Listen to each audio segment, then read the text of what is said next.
A number of us, I think, are having difficulty with the distinction between status and conduct.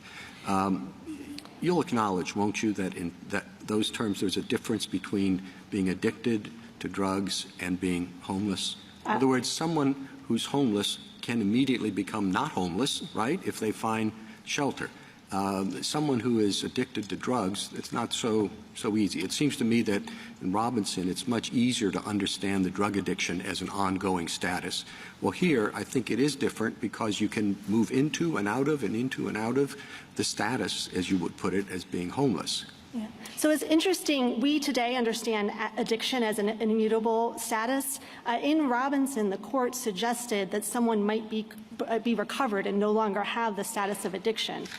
So the Robinson court wasn't thinking about addiction as something that couldn't change over time. Well, that may limit the applicability of Robinson to a different situation, but what is the analytic approach to deciding whether something's a status or a situation of conduct? So the question is, a status is something that a person is when they're not doing anything. So being addicted, having cancer, being poor are all statuses that you have apart from any conduct. Having cancer is not the same as being homeless, right? I mean, maybe I'm just repeating myself, because homelessness you can remove the homeless status in an instant if you move to a shelter or situations otherwise change. And of course, it can be moved the other way as well if you're kicked out of the shelter or whatever. So that is a distinction from all these other things that have been labeled status, isn't it?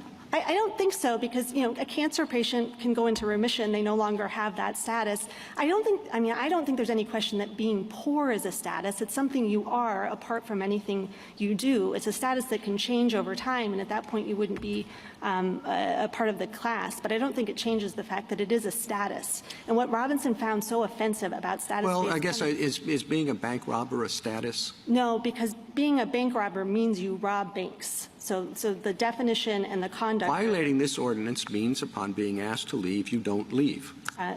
Violating this ordinance means you're homeless. So again, homelessness is not something you can that you do. It's just something that you are. And so the question becomes, when you attach the universal human attribute of sleeping or breathing to that status, does it make the punishment conduct-based instead of status-based? I think the answer is